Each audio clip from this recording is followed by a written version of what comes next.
Alright, Pride Series, Lesbian, intro, outro, take one. Hi everyone! Wow, I got confused by the time. I had to turn the AC off and it's very hot in here now sitting under these lights. And sweating. Oof. I have notes. Time to get serious now. I do mean it. I do want to actually say something. Let me just do something where maybe if I just put a little bit of post-it note right by the camera lens, and maybe if I just look there. Hi everyone, welcome back to my channel. My name is Tyler Holland and I'm a costume designer in New York City. If you're watching right now, it's June 2020 and that means it's Pride Month. If it's not June while you're watching it, that's okay. It can be Pride every day in your heart, just like mine.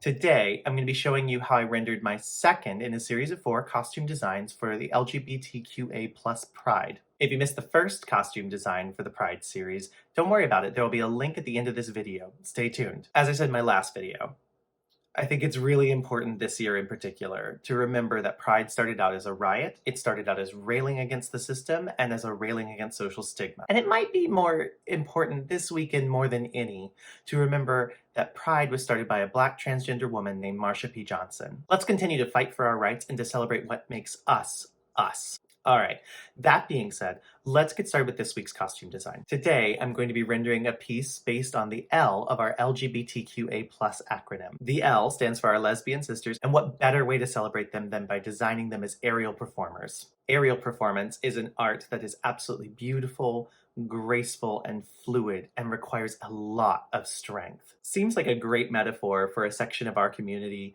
that's made up of the strongest and most graceful leaders I've ever met.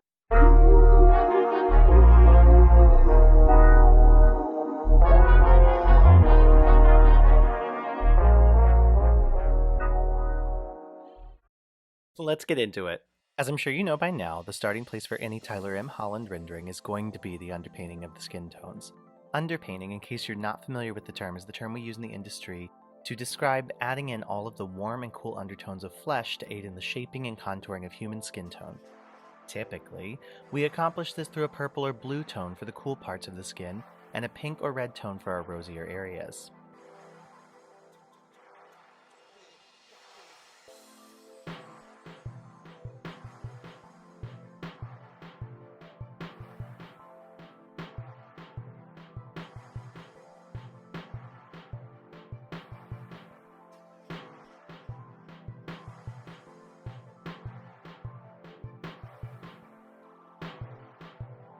Once we're done with our underpainting, we move into laying down a thin, translucent passive marker in the skin tone we'd like to represent.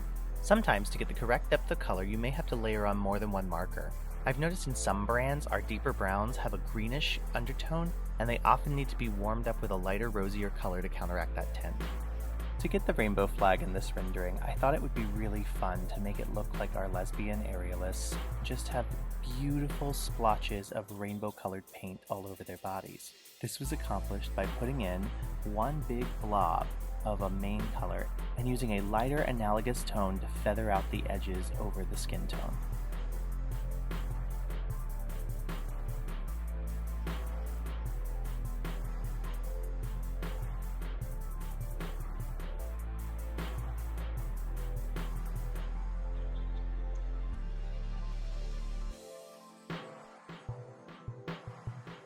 One quick note, if you're trying out a marker or a technique you've never done before, I always recommend doing a test swatch as you would with any medium before moving on to the final piece. It'll save you a lot of heartache.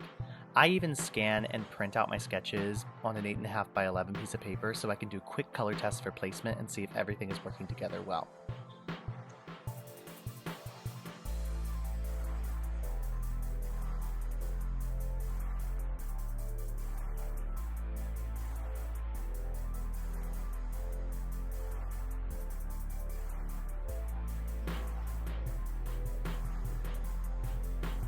Many people have asked how to render hair. Well, I don't have a good singular answer for this, and it's certainly something I struggle with as a costume illustrator. I think I found a method that works for me. For this rendering in particular, I wanted that long, beautiful, honey-colored hair with a root. I found it's easiest to start by sketching in the highlights and shadows with our favorite pencil, the watercolor pencil, since it won't lift or move with the alcohol-based markers. This allows me to get those moments of precision when it comes to the edges of a highlight or shadow and the individual hairs that you see there. Next, I come in with a general wash of a low light color. In this case, it was the Violet Mist marker to contrast with and tone the overall wash of honey colors. Once I have the highlights and lowlights down, I simply add in some highlights of the boldest color you'll see in the hair, and then lay down an overall wash of color to help blend everything together. I think it comes out pretty serviceable for someone who is not a hair designer.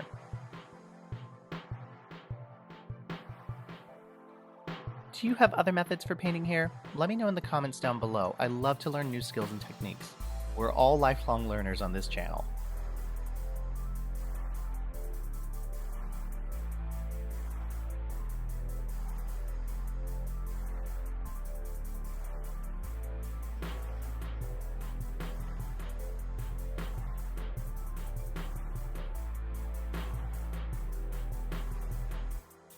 Okay, let's talk about makeup in costume design.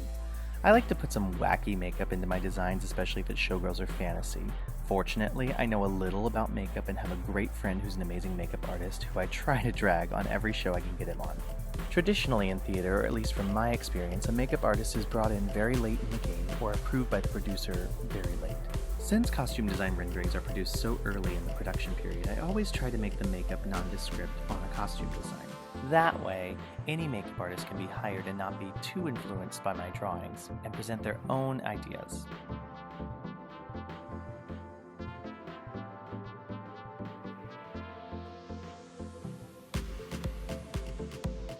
For this rendering, differently from our showboys, I wanted our aerial performers to be wearing nude illusion body stockings dyed and painted in our rainbow colors.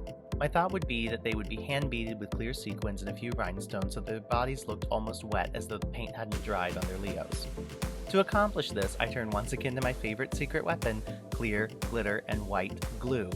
It's super subtle, and when the light hits it just right, it really does read as sequins. Oh, and yeah, there's itty bitty nail art rhinestones because I can't help myself. I firmly live in the more is more camp.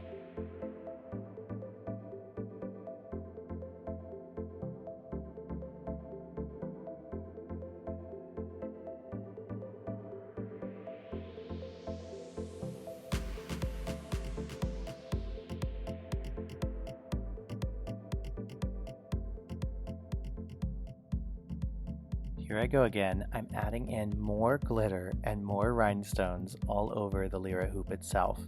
Instead of choosing to render the metallics in just marker, I decided since this piece was already so campy, it might be fun just to completely silver glitter it and then add in beautiful crystal nail art rhinestones of varying sizes.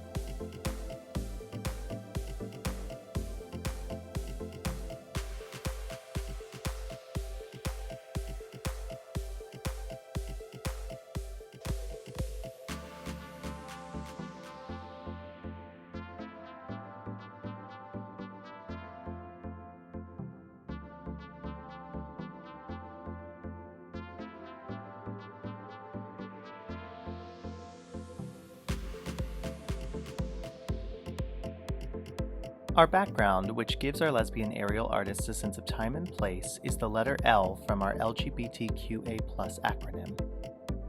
I have to admit, I'm really loving using the letters as backgrounds in this series, and this 30% cool gray marker is absolutely gorgeous. I do have to say though, this marker has gotten dried up from years of use. It's one of my favorite cool toned underpainting markers, and it's definitely time to reorder. As you can see here, it was getting really dry and scratchy, and I was having trouble making my strokes blend nicely into each other. When this happens, don't worry. Look for a marker that's in the same tonal range and is lighter than the one you were using, and you'll be able to go back over and smooth things out, unlike the colorless blender marker from last week's episode. Here I grabbed my cool gray in 20% and just went back over all of the areas that were splotchy to help me blend. All that's left now is just to sign the rendering.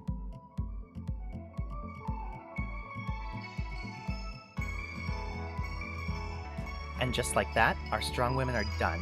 They're fabulously and flawlessly loud and proudly queer.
I had a lot of fun doing this costume design for you this week. It's a piece very near and dear to my heart, and I even got to use my favorite color, glitter. Like and subscribe for more costume design related content, and keep your eyes peeled because in the next couple of weeks I'm going to be uploading conversations that I've had with other industry professionals. Remember what Fannie Lou Hamer said, nobody's free until everybody's free.